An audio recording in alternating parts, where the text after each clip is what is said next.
Part 4. Di antara yang terlihat dan yang tersimpan. Perjalanan pulang yang tidak sama.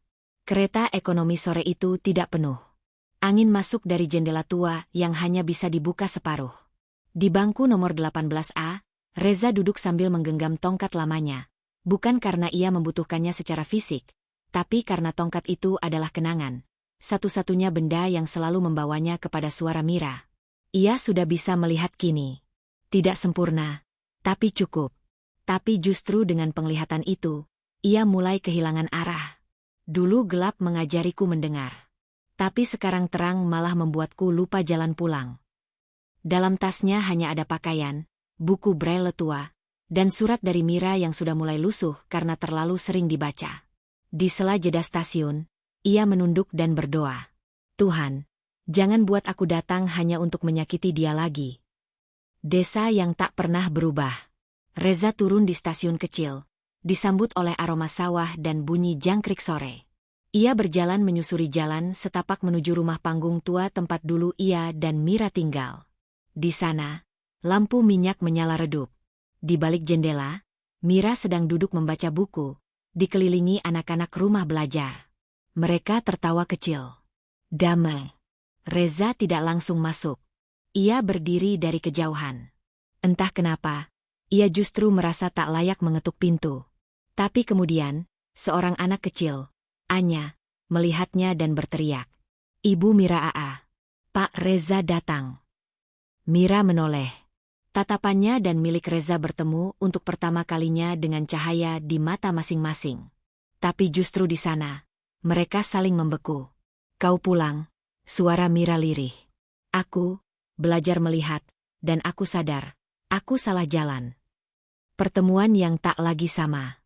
Malam itu, setelah anak-anak pulang, Mira menyiapkan teh hangat dan duduk di teras bersama Reza. Bintang-bintang menari di langit. Tapi yang terasa hanya ketegangan yang belum meledak. Aku lihat kamu bahagia, kata Reza. Aku belajar bahagia, bukan karena kehilanganmu, tapi karena aku harus kuat untuk anak-anak itu. Hening sejenak. Aku minta maaf, Mira.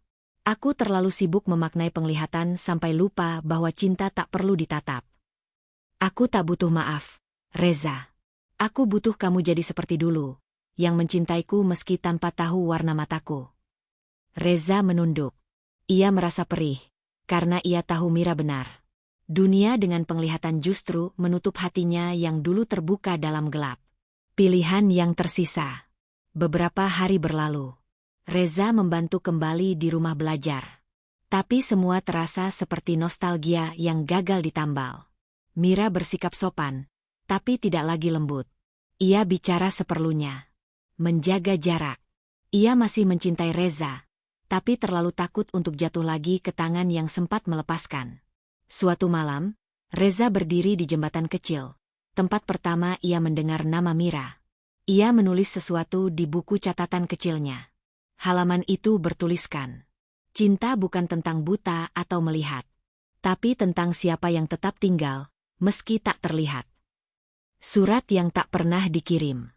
Keesokan paginya, Mira menemukan sebuah surat di bawah pot bunga kesayangannya. Surat itu dari Reza.